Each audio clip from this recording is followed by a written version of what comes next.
Hello, and welcome to Real Talk for Women of Faith, brought to you by Inner City Women of Faith. You can find our ministry anytime at innercitywomenoffaith.org. Today, we're continuing with our panel of wonderful men here today, and we're going to be talking about, does your man feel safe with you, or does he feel safe sharing his heart with you? And originally, I had this titled as a show about male vulnerability and men being vulnerable. But when I had a conversation with the men, I realized men don't struggle with vulnerability any more than women. Women struggle with it. They struggle with it. They don't have a special struggle. What they struggle with is feeling safe to share. And I also realized there were a lot of things that we women do to make them feel unsafe, and we don't even have a clue about it. So I thought this would be a perfect time to have a conversation, to ask our men who have been incredible, honest, and transparent, because the purpose of our show is to shine the light of God's truth into everyday circumstances and situations with honest, real talk. So I'm just going to jump right in. I gave them no warning of the questions. So if you watched our last show, they might need a man minute when I throw the questions at them this time to process my question. But I'm going to begin with, we were talking before about how important feeling safe is when a man chooses to be vulnerable. So rather than me explain that, why don't one of you, or more than one of you, expound on that, how important feeling safe is? Ed, you're off mute, so you get chosen. Okay, fine. How important is it to feel safe as it pertains to my my woman, my wife?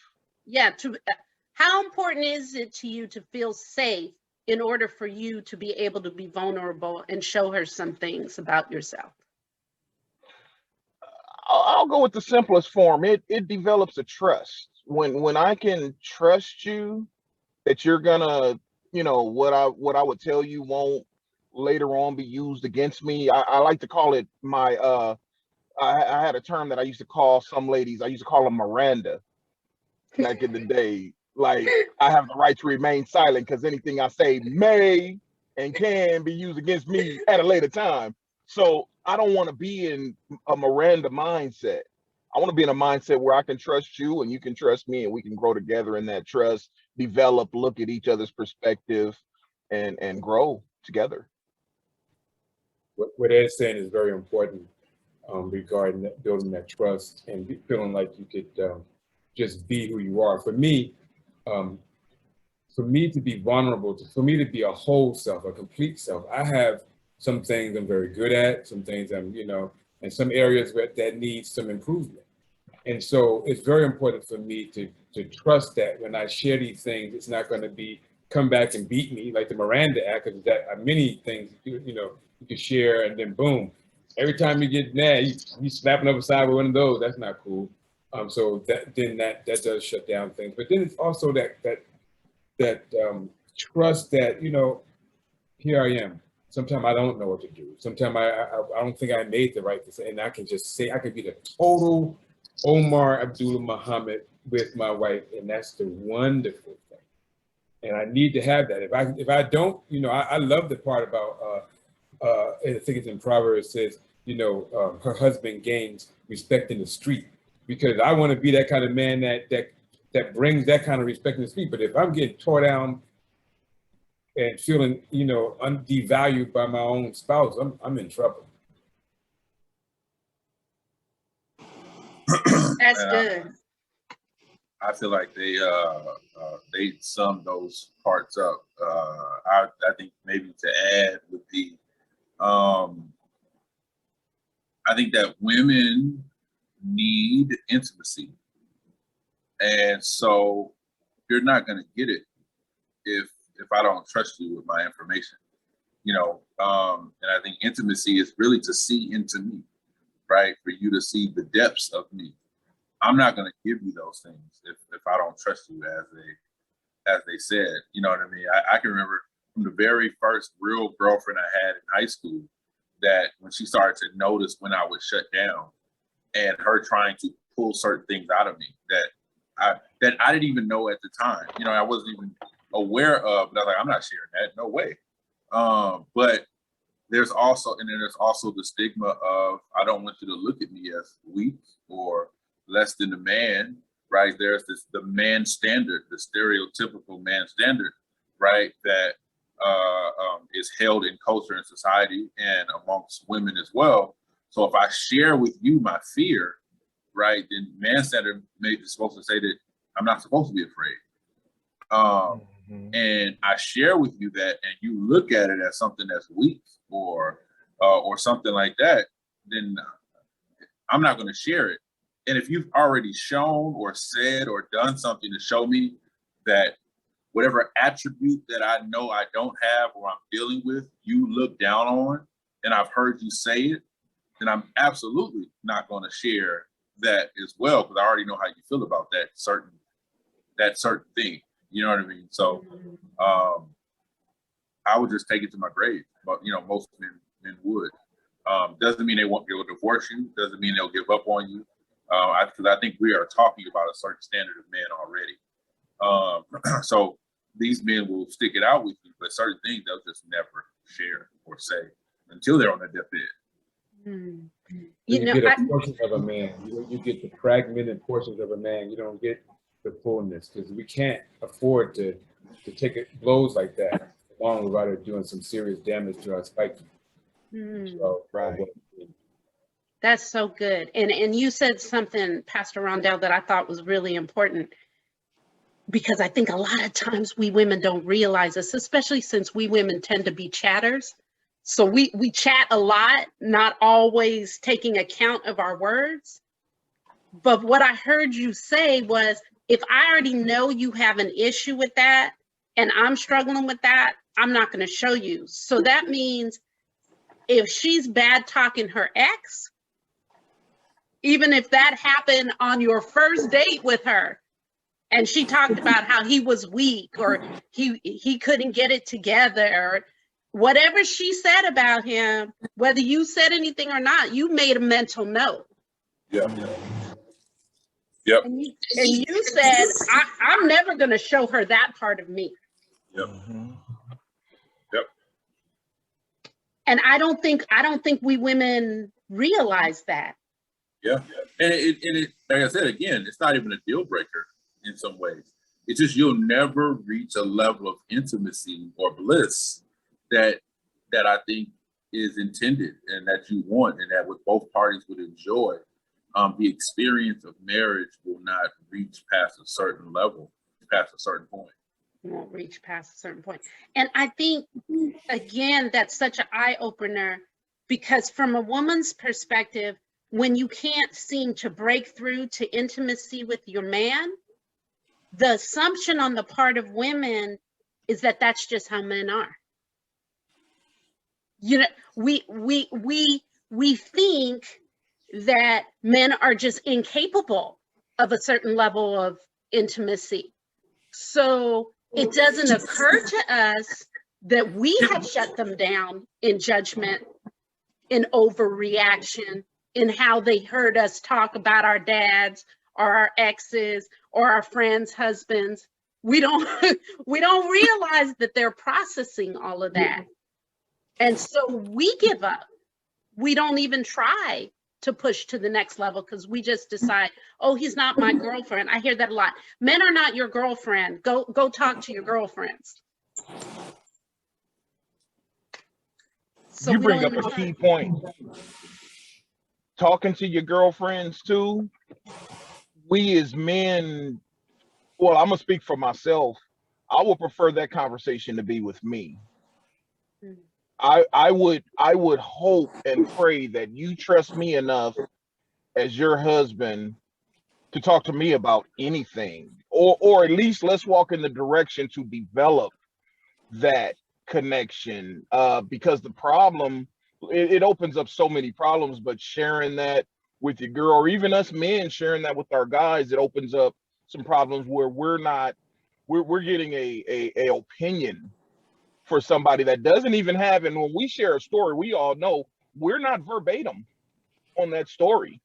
So we're leaving out important parts, and we're getting advice and feedback on almost not so much of an untruth, but not the full picture. And these things, faith comes by hearing. Faith's not the only thing that comes by hearing. What else are we hearing? So it's just something to consider, I believe. Let's have that conversation with our mate versus girlfriend or the homies. Yeah. The other thing I heard a lot in our conversation, which I think goes back to vulnerability as well, is repeatedly, in many different ways, I heard from the men this desire to be known, right? So I heard this desire to be known and accepted as who you are. Ed, can you mute? I think I'm getting feedback from your line. But this deep desire to be known.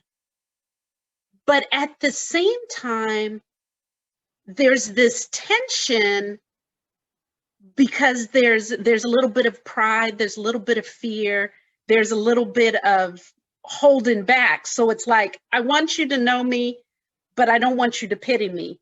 I want you to know me, but I don't want you to judge me. I want you to know me, but I don't want you to think less of me, right? So I feel like there's this little bit of struggle going on. So how do we as women, number one, knowing that men want to be known has really been an eye-opener for me. It's letting me know about a need I didn't know was there.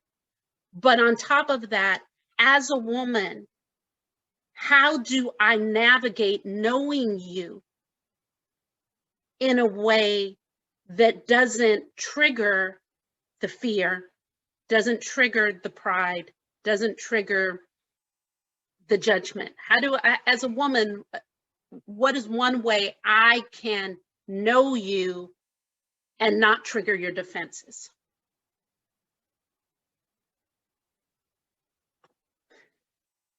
Y'all need a man minute? Oh no, we ready to go. We're ready to go. We can express it. I mean, we express it all the time. It's just a matter of knowing if you're hearing us or not. As my woman, sometimes your body language or your reaction or something that will let us know, okay, she hears me. She understands, and it just keeps that communication open. Okay, I don't want to jump off of that too fast, because I think as women, especially because we're multitaskers, we're often doing 10 things at a time in our heads, especially if we have kids. So the man might be expressing something to me and I think it's no big deal, but for him it's a big deal. And my body language while I'm doing the laundry in my head, thinking about what time Johnny has to be to soccer practice, my body language is telling him I'm not there. And you're telling me that that's going to make him feel unsafe. That's going to make him feel unsafe. The things that I have, through much thinking about it, realized that I have done wrong in the past, and is, okay, when I'm talking to one of my girlfriends and it's something that she wants to share, right? She'll normally call me up and be like, are you busy? And if I say no, she'll be like, blah, blah, blah, blah, blah, and we go right in, right? So I know to stop doing everything else and pay attention to her, because she goes right into the heart of it, right? What I have noticed and finally figured out after the fact, like because I've missed it so many times, is that the men in my life circle around where they're going, right? They're not gonna call me and be like, I feel afraid, I feel like a failure, they're going to call me and say, I had a hard day at work. Or they might not even say that. They might just be like, oh yeah, worked late. And I have to stop and pay attention for a really long time before we'll get to, I feel like a failure. But I've missed it so many times because I'm expecting him to be like a woman. I'm expecting if he's trying to share himself with me, he's going to go right in it. And I've missed it when he's dipping his toe to test me to see if I'm safe. So do I have that right? Have I analyzed men right? That they're dipping their toe and I'm clueless? Yep. No, I think that was perfect. That realize that there's no magic to it. You know what I mean? It's almost like, it's almost how we talked about salvation earlier, right? How just because you gave your life to the Lord doesn't mean you're gonna be perfect, right? And it doesn't mean that your situation is gonna change right away either, right? There's no magic zap that, you know what I mean? I got saved. I'm no longer lying again because you just got this touch. You know what I mean? God just touched me and everything is falling off. It doesn't work like that, right? The process to righteousness, right? To be pruned and, what have you. So, and it's by the same sense, I'm going to test you every time. Like for most men, especially, like I said, I hate to put ages to this, but, I would say that in the earlier stages, we're not at 27 years of marriage. And I've seen it with the older couples that I've been around. They got like this magic happening where you like, dang, they just know, right? And it's like, it takes us a while to get there. But I'm still in the stage where I'm testing to see where your mind is for this next piece of information of vulnerability, right? So don't just think that because you got it the last time, that the next time I'm just gonna come and dump it on you again. No, the next time I'm still gonna come and I'm gonna dip my foot in to see where's her mind at, where's her emotions at. Last night she seemed a little high strung. This might not be the time for that conversation.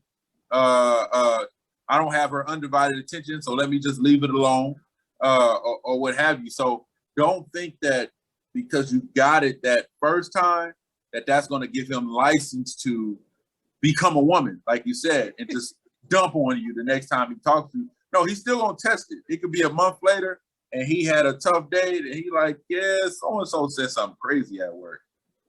But that was the tester, right? So-and-so said something crazy. And then your response was like, oh man, that's crazy. What you want to eat? And I'm like, oh, it ain't the time. You know what I mean? But if you stop and hold and be like, wait, what happened? You know what I mean? Then it's like, okay, I can see you in the mindset to really hear what I'm about to say or what I have to say.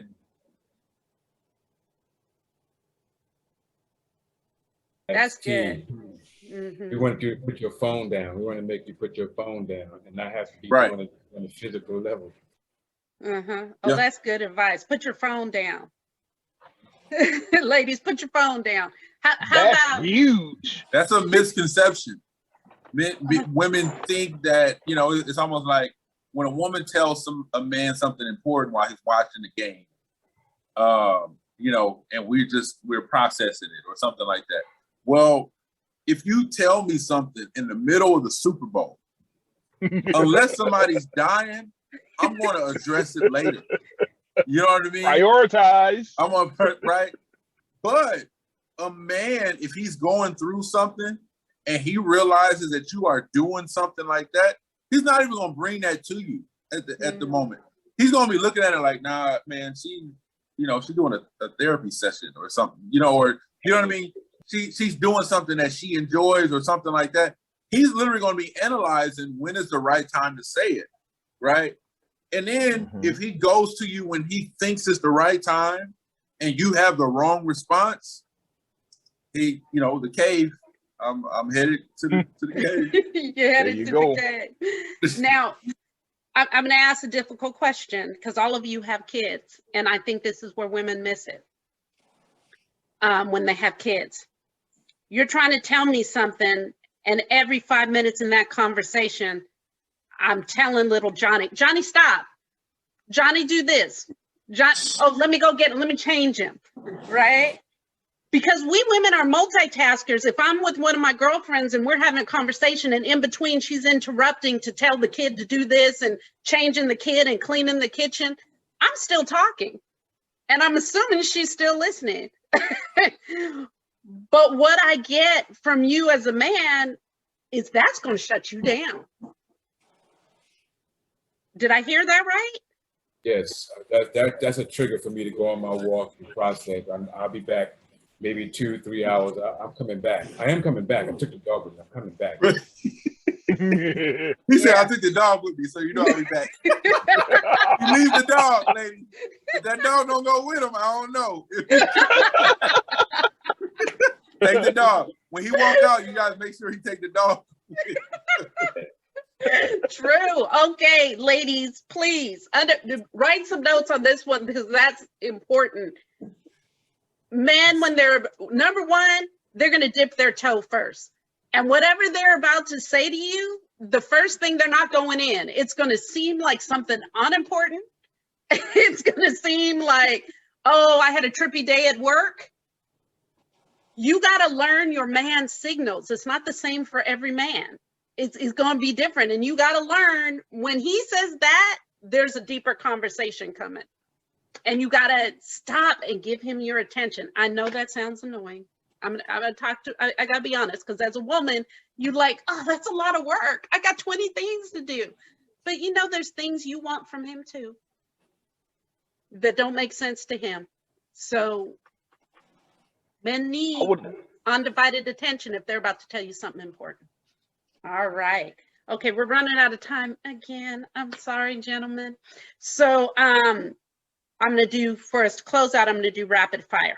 Right? I'm going to ask you 2 sets of questions. The first one is one thing that women commonly do that is going to cut down the vulnerability in her man every time. That's the first one. And the second time is one thing women can do to encourage men to feel safe and be vulnerable. So let's start with the first one. What is that one thing that you've seen women do all the time that every time is going to shut down her man from being vulnerable? I'll start with Pastor Omar. Well, the first thing is going to be disrespect. That's the word that came to me. And I think it's very important that we're lifting this up because we have to also find out what respect means to that man. You might think it's not disrespectful, but that man may think that's the epitome of disrespect. So every time that happens, disrespect, it shuts it down. And then you also want to define terms so you can know you're on the same page as far as that. Amen. Ed? I'll share with Pastor O in that respect. Yeah, definitely shuts it down. Rondell? I think that on top of that, it's not hearing me. Or not listening. You heard me, but you're not listening. And those are 2 different things. And that goes back to what Ed was talking about with the cell phone. You know, your ears are not covered when you're on your cell phone. So you heard what I said, but you're not choosing to listen. And I think that, you know, choosing to listen is being active and deliberate about it, you know. That's a good one. And then the one thing that you would say encourages a man to feel safe to share his heart. I'll start with Pastor Rondell, Ed, and Pastor Omar. I think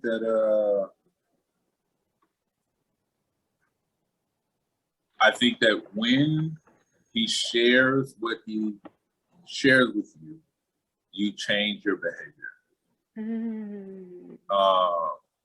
When you change your behavior, because men will notice. I believe men will notice when your behavior changes and your language changes. I think that he becomes more trusting of his emotions and his feelings with you. So I express something to you, you hear it, and then the next time the scenario or something comes up and I notice that you didn't do what you normally do, you know, in my mind, I'm like, oh, she heard me. Like, she listened to what I was saying.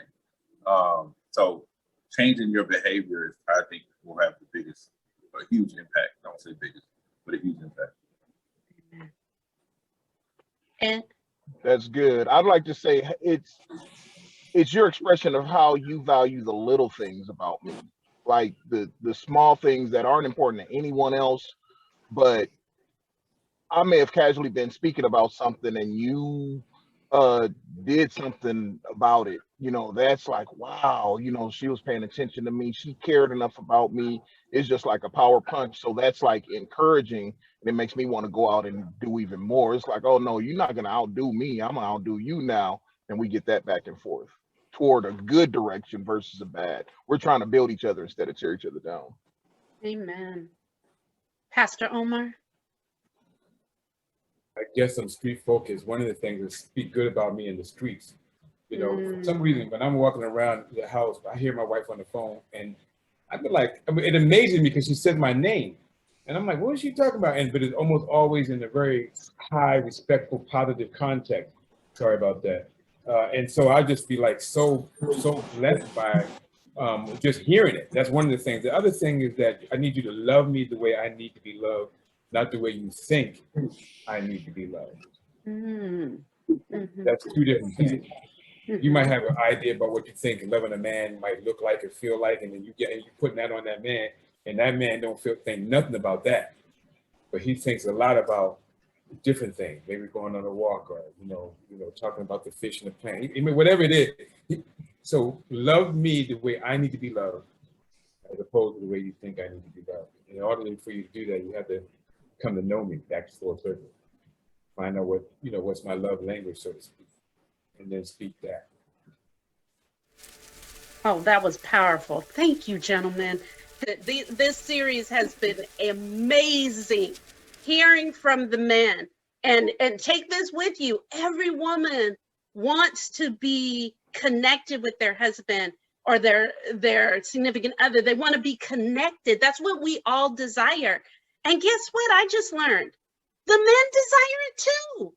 They want it too, but they don't want it at the cost of being hurt, being shamed, being, like Pastor Omar says, being embarrassed in the streets. So, hey, we want the same thing. Let's figure out how to get there together. And this is the points I'm taking with me. Listen and love him like he tells you he wants to be loved. Nurture, not mother, and hold his secrets. I think if you do those basic things, you're going to go a whole long way to your man feeling safe enough to share his heart with you. Yeah. This has been Real Talk for Women of Faith, brought to you by Inner City Women of Faith. You can find our ministry anytime at innercitywomenofaith.org or on Facebook, YouTube, or Instagram at Inner City Women of Faith. We love you. We appreciate you coming back and checking us out. Oh, don't forget, subscribe, like, and share. Okay, almost forgot that part. Love you. Bye-bye. Right. Another good one. Hallelujah.